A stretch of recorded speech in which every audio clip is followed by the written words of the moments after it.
Всем добрый день.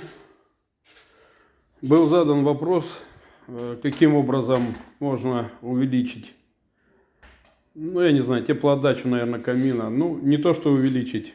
Во-первых, мы этот печь-камин рассматривали давно, и поэтому для нее это было все специально уже построено на стадии строительства дома.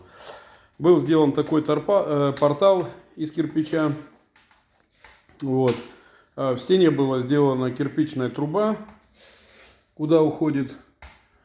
И получается, что дом мы отапливаем только ночным тарифом. У нас электрокотел и теплые водяные полы.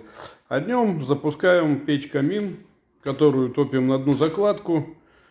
Когда все прогорает и сам камин уже начинает остывать, кирпич прогретый, градусов, наверное, до 45, и он отдает свое тепло дальше. Еще портал несет такую особенность, как защита, наверное, мебели там, я не знаю, будут шторы, которые нельзя будет ставить возле камина, и поэтому портал он несет вот такие две функции. Так вот сделанный был, таким образом. Не знаю, кому как. Меня это все полностью устраивает.